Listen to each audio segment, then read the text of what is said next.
ಎಲ್ಲರಿಗೂ ನಮಸ್ಕಾರ. ನಾನು ಡಾಕ್ಟರ್ ಎಂ ಟಿ ಸಂಜಯ್ ಅಂತ. ಇಲ್ಲಿ ಸಮಗ್ರ ಕೃಷಿ ಬಗ್ಗೆ, ಕೃಷಿ ಪದ್ಧತಿಗಳ ಬಗ್ಗೆ ನಾವು ಒಂದು ಡೆಮಾನ್ಸ್ಟ್ರೇಷನ್ ಅನ್ನು ಇಟ್ಟಿದ್ದೀವಿ. ಇದರಲ್ಲಿ ರೈತರು ಏಕ ಬೆಳೆ ಪದ್ಧತಿಯಲ್ಲಿ ಹಲವಾರು ನಷ್ಟಗಳನ್ನು ಅನುಭವಿಸ್ತಾರೆ. ಹಾಗಾಗಿ ಆ ನಷ್ಟವನ್ನು ಕಡಿಮೆ ಮಾಡೋದಕ್ಕೆ ರೈತರು ಸಮಗ್ರ ಕೃಷಿ ಪದ್ಧತಿಯನ್ನು ಅಳವಡಿಸ್ಕೊಳ್ಬೋದು.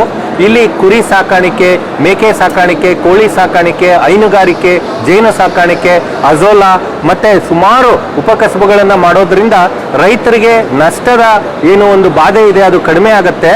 ಮತ್ತು ಈ ಕುರಿಯನ್ನು ನಾವು ATM ಅಂತ ಹೇಳ್ತೀವಿ, ಅಂದರೆ ಎನಿ ಟೈಮ್ ಮನಿ ಅಂತ.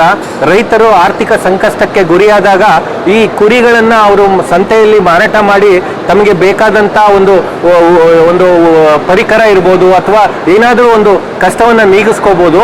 ಮತ್ತು ಇಲ್ಲಿ ಮುಖ್ಯವಾಗಿ ಏನಾಗುತ್ತೆ, ಮನೆಯ ಮಂದಿಗೆಲ್ಲ ಉದ್ಯೋಗ ಸಿಗತ್ತೆ.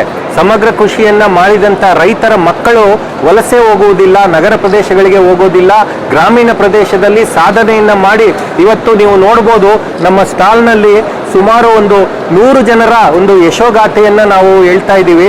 ಈ ಎಲ್ಲ ರೈತರು ಗ್ರಾಮೀಣ ಭಾಗದಲ್ಲಿ ಸಕ್ಸಸ್ ಅನ್ನು ಕಂಡವರು. ಇವರು ₹1 ಹೂಡಿಕೆಯಿಂದ 3 ರಿಂದ 4 ರೂಪಾಯಿ ಹೆಚ್ಚು ಲಾಭವನ್ನು ಪಡೆದಂಥ ರೈತರು.